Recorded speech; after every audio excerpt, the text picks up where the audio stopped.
Caitlin. And I am Miss Alexis. And today I'm going to be interviewing Miss Alexis about her science lesson play that she did with her kindergarten students.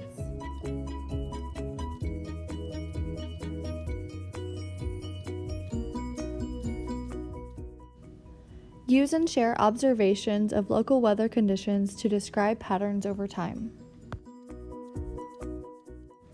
With assistance, develop and demonstrate reading skills and a response to read-alouds by connecting the information and events of a text to experiences.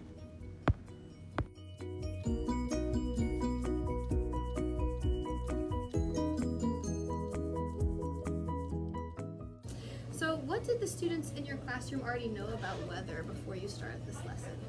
Actually coming in today, a lot of our students, they commented on the thunderstorm last night, so it was really interesting, all the description words they used, and just getting to hear from them about what they know about snowing and raining, windy weather, and then like what to do in sunny weather.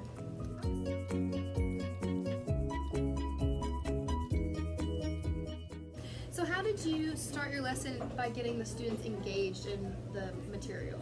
After gathering all the students together at group time, we engaged with this book, This Beautiful Day, by Richard Jackson and illustrated by Susie Lee. The book just really explains about the different weathers and how you can enjoy the day, what to wear during that day, and just everything that goes along with it.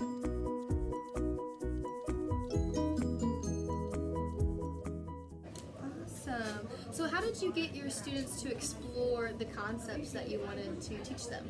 So the students were really interested about the book, so it was kind of a surprise. I said we were going to go on a nature walk almost, so we went outside together as a class and we made observations about the weather. We let them take a little notebook and a writing utensil, and they wrote down the sun, the clouds. It had rained earlier, so they noticed that there were puddles on the ground. So a lot of them made illustrations, and a few of them wrote like sentences about the weather as well.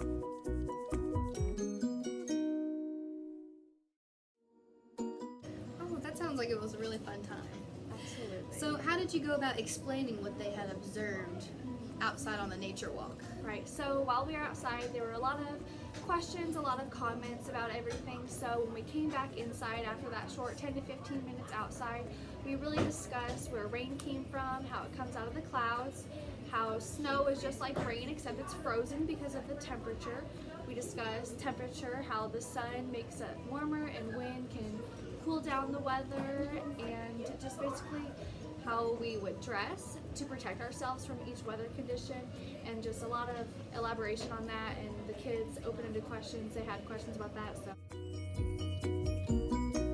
How did you get the students that hands-on and actually like elaborate like how they were going to be learning and like practicing like what they had learned already? right, to go further on the students' curiosity and the things that we've been talking about, we had different centers set up. So one center was very sensory activated, and that was with fake snow. We took cornstarch and olive oil and put it together, and the kids had a lot of fun. It was really messy, but we got to discover like little ice cubes that we put in there, trees. We talked about what we would do, like sledding and making snowmen, snow angels in the snow. Then another station that we did was a cloud simulation. So we took clear jars, we put water in them, and then shaving cream on top. Then the students got the chance to take food coloring with pipettes and put the colored water on top of the foam. And so that simulated the clouds getting really heavy and then releasing the water as rain or snow. Then there were other stations for books that the students could explore and learn about other weather patterns and see visuals of that. We had a matching center, so that's where the students really focus on like the temperature and what clothing to wear in each of those weather temperatures. And what else did we have? Oh, then we had puddle jumping with vocabulary words. So as students jump from word to word, they could practice their reading skills or just their gross motor skills as well. Well, that sounds like the students had a lot of fun and actually got to get hands-on in what they were learning about. So lastly, how did you go about evaluating to see if the students actually were able to comprehend the material that was being taught? So for evaluation, we had a lot of great conversations during each of the centers. We had several teachers one at each station, and they were able to further on the questions that the children had, as well as go over the material that we had discussed previous to the lesson. And then we also brought all the students together to make more writing observations about what they had learned throughout the day and draw more pictures about their favorite weather and what they like to do. That sounds really awesome. It sounds like you had a really good lesson that the students enjoyed. So It was a lot of fun, a lot of great conversations had. I'm glad I got to meet with you and talk over your Yes, lesson, thank you and so I much. hope that more people do this.